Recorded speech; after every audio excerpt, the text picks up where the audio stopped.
excited to be back for another episode of the We Seek Wisdom podcast. And before we get into the content of this episode, let me remind you, if you haven't already, please click that subscribe button and like this podcast and share it with friends and family and those in your church who you think would find this a benefit. Well, I've been looking over the content for this one, and I'm really excited to hear this from you. So what are we looking at today? Okay. In looking at one of my old Bibles, I have a whole, if you look up in one of the drawers, you see Bibles all over the place. Oh, yes. Because I keep getting new Bibles and going back to the old. One of my old Bibles, I was looking at the book of Joshua. Mm-hmm. And here he's just now, I guess he's been an old man because Caleb was 85, so Joshua must have been pretty close to that. Yes. Because they were the two spies who went in and said, we can go into the new, and the other 10 said no. But those are the two. Mm-hmm. And I had written in my Bible, attempt great things for God. Mm-hmm. But then underneath it, I had written, somebody had quoted and said, expect great things from God. I said, that's not right. Mm-hmm. And so I changed mine to attempt things for God, but accept great things from God. Good. And so that has been my life. I'm not trying to lift me up, because as long as I accept it from God and give God the credit, I think it's all right. And all the way through my life, God, in some cases, has forced me to do it. In fact, some of the things that I would have done would have been the worst thing for me. And I may mention that as we go along. Sure. But it starts back when I was 5 years old. My grandmother, my mother's mother, lived about half a mile away from where we lived as a poor family. And she used to have us up to the family. And when I was 5 years old, she sat me down in her living room and explained John 3:16 to me. And that day, I trusted Christ as my Savior. Good. And my mother even said, boy, you became a different boy when you trusted Christ. And I remember saying to my grandmother, I said, Grandma, I would have understood when I was 4 if you had asked me. But that was me. Because at that time, there were 4 older ones. My oldest brother at that time was 10. My sister was 9. And there was another brother was 7, and I was 5. And they wanted to start a brass quartet. We had 2 trumpets and 2 trombones. And so I got a trombone back then. You could hardly play it. Oh, wow. The slide would hardly move. I could hardly play it. But I played with the family quartet. In fact, there was a radio station who evidently heard us because we played in places like rescue missions and so on, and over in New York at the Bowery and on street meetings. And they heard us playing. They said, we'd like to put you on the radio. And my mother and father said, this will spoil our kids. So we don't want them to be a part of that. But that was when I was 5 years old. I wrote a thing called The Richest Family in Town, based on my childhood. And I made it just 3 children, if any of you are familiar with that. The Richest Family in Town is still available, I think, from Majesty Music. At that time, what we did, my grandmother loved to make fudge. My grandfather, my mother, actually became his only child because her brother died when he was 21 before I was born. So my mother was the only child. My grandfather didn't like it that his daughter was having so many children. coming one right after another. I was the 4th one to come in 5 years. He didn't want to do anything. So my grandmother made fudge. She had the most delicious peanut butter fudge and had us kids go around town and sell that. You could get a little bar for 5 cents or a bigger thing, round thing, for 10 cents. And we sold enough candy to buy my brother at 15 to buy him a trombone. Oh, good. So I got his old trombone. Good. And it was a King Tube, which I still love to play. And I got that. So then I got his old trombone. And boy, I advanced rapidly on that trombone. Good. In fact, living in New Jersey at that time, in a small house, in fact, my brothers and my bedroom, well, actually, there were 4 of us slept in a closet. Wow. One of the beds stuck out into the hallway. And the only heat for the upstairs in that New Jersey wintertime was a hole from the kitchen. It would bring up a little bit of heat from the kitchen for the upstairs. Wow. I remember I'd go down to the basement to practice. And I had the Blazevich. I heard a Moscow Symphony one time. Ooh, It was in Jerusalem. And I heard them. And I said, you guys know, I talked to the trombone players, you know Blazevich? They said, never heard of him. Oh, you mean Blazevich. But anyway, that's when I was 10. So I got his books, and he would change keys right in the middle. Wow. And he would go from a 16th note, go 4 fast 16th notes, and go from one clef to a different clef. Wow. And I loved it. So for the next 3 years, I advanced rapidly on the trombone and played in junior high and high school assemblies at that age. And then when I got to be 13 years old, I was accepted into New Jersey All-State Orchestra, high school orchestra. Wow. I was still in junior high. Wow. And got accepted because I knew all those clefs. I remember they asked me to play an E major scale. Trombones almost never play E major scale with 4 sharps. I could play it. They put me in as first trombone in the All-State Orchestra. Wow. As a junior high kid. And that was so interesting because it took us over to Scranton, Pennsylvania. Yes. And they brought in 3 men who I thought they were younger composers. They were probably in their 30s, maybe 40s. Morton Gould, Leroy Anderson, and Aaron Copland. I think I've heard of them. Yep. And they had them write music for our orchestra and brought them in to conduct us. Nice. I played under those 3 orchestras. I remember Aaron Copland came to me. Here I am, a little junior high school kid, 13 years old. And he said, I've got a high B natural written for the trombone. He said, I've got an alternate in case you can't play it. I said, I can play it. No problem. Good. I had worked on that high range. Good. And I could play it. So I played under those guys. And then because I did that, I played a solo in the Ocean Grove Auditorium. We mentioned that in one of our podcasts, Ocean Grove, for 10,000 people. Wow. That summer. I was at the orchestra, so they heard about me. And I remember the sign ahead out front in front of that big 10,000-seat auditorium. It had been a Bible conference, you know. You couldn't drive your car in there on Sundays back at that time. But they had a sign out there, coming here, Frank Garlock, 13-year-old juvenile artist. That was when juvenile delinquents were coming on the P. But that's what they had in there for me. So that was when I was just 13 years old. In fact, that night, or that day, I got out onto the beach, and up in New Jersey, didn't go into the beach often. We went to what they called the beach, got out in the sun all day. And so when I got up that night, I was sweating. And here I am as a 13-year-old kid, because when there was a break from the hot sun, I was sweating. I couldn't keep my mouth on the mouthpiece. So I reached on my sleeve of my coat and wiped my mouth off. And the whole audience burst out laughing at this kid. But that was when I was 13. Now, when I got to be 15, our family started what we called the Garlock Harmony Trio. My oldest brother just gotten back from Iwo Jima. He played trombone in the Marine Corps, in the 3rd Marines.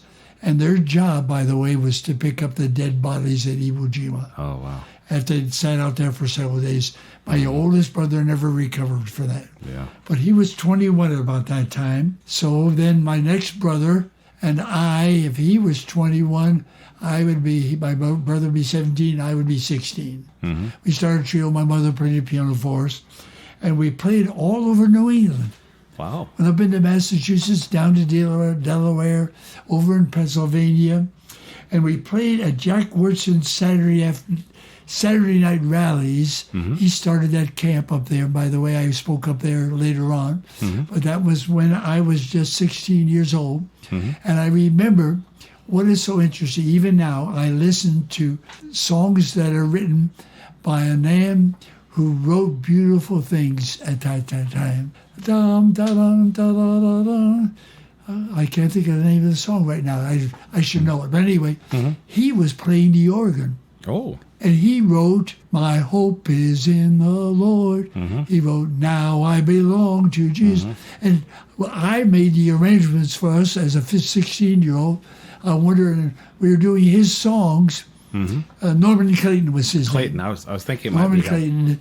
And here he was putting, I wonder what he thought about my arrangements for our trio. But that was when I was when I got to be 18, that was when I was 16, when I got to be 18, I led the singing for a man named Phil Saint. If you know of Nate Saint, he was one of the men who was killed by the Auca Indians down in Ecuador. Yes. This was his brother. Okay. Phil Saint was a gospel artist. And as an 18-year-old, I was just graduating from high school. I went to work for him. I led singing for him in his meetings. He did gospel art during his sermons. And then I went to his home over in Hawthorne, New Jersey, by the way. I visited the Hawthorne Gospel Tabernacle, where a guy named Pettingill, who was one of the editors of the Schofield Bibles, was there. I met him. But I put together Phil Saint's paintings for him, sent him out, and so on. And I did the lead singing for him. And with the trio, we were in Newark, New Jersey, in a church there, Bethel Church, Baptist church there. And I met a man named Elmer Piper. Most people know Elmer Piper, but you knew John Piper. Elmer Piper was his uncle. John Piper's uncle. And my trio, the trio with the family was there, my mother playing the piano, and he was preaching. And my mother told him about me that I was undecided I was going to do. I had a scholarship to Juilliard at that time. Oh, wow. I was thinking about going to West Point. I didn't know what I was going to do. And my mother told him about Bob Jones, where he had graduated. And he contacted the school. I heard from them right away. And 2 weeks later, I found myself on a train going to Bob Jones University. The Silver Meteor, going from Newark, New Jersey, going down through Greenville, South Carolina, where the university was. And here I was thinking, well, what am I doing? I didn't have any money. I had 2 corduroy jackets, 2 pair of corduroy pants. I remember I went to the library where they were collecting money in January. That was January 1949. And there was a girl behind the desk. And, of course, I was going to talk my way around. I said to the lady, she said, "What's your name?" And I said, "Look, I'm only here for a semester. I'm probably going to West Point. I'm only going to be here. I don't have any money." She said, "Well, tell me your name." I said, "Look, I told you I don't have any money. I don't know what I'm going to do. You got to give me a job." She said, "Please tell me your name." I said, "I'm sorry. I just told you I can't stay unless you give me a job." She said, "Come on, tell me your name." I said, "Frank Garlock." She said, "It's already paid for the first month." Wow. I said, "You must have made a mistake." Every month when I went in to pay what I thought I owed, I got the message from the business office. "It's already paid for this month." It's already paid. That's great. And that happened by another miracle that God worked out for me because I followed him. And that's what this is all about. By following God, going where God wanted me to go. And boy, I love the preaching there.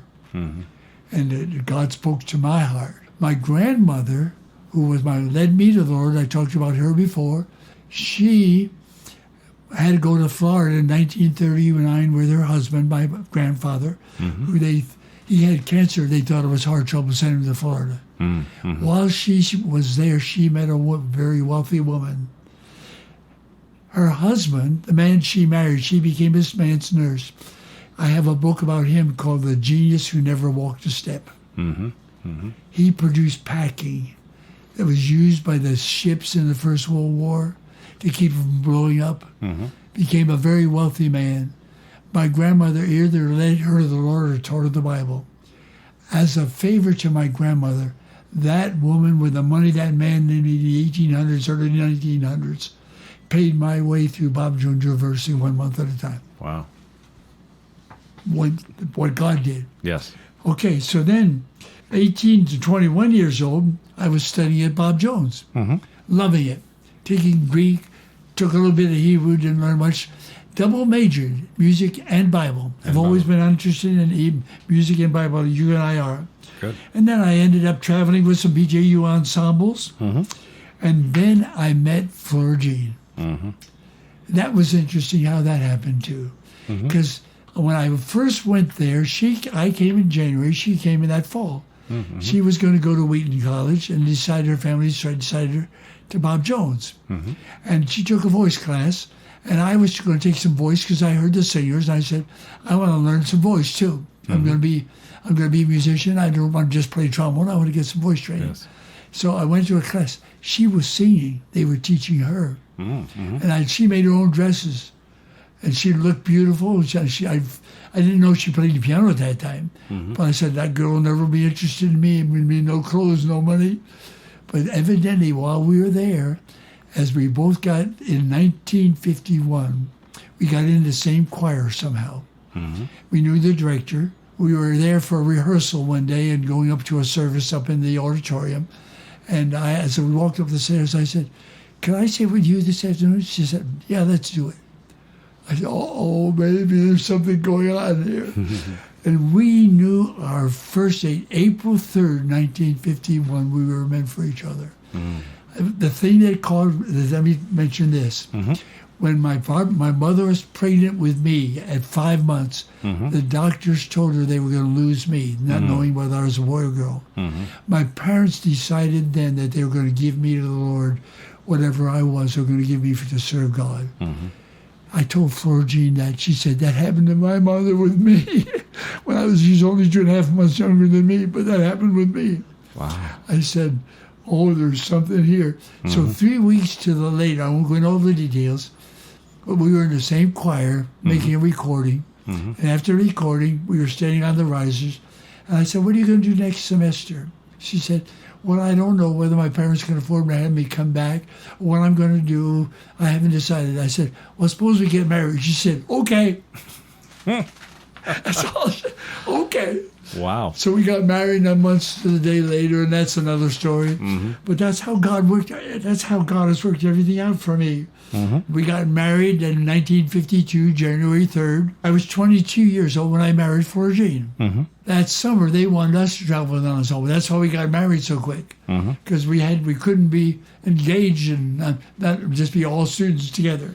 Frank and now Flora Jean Garlock have done so much through God in their lives as they have attempted great things for God and accepted great things from God. I trust his testimony of his life of faith and trust in God has been an encouragement to your heart as it was to mine.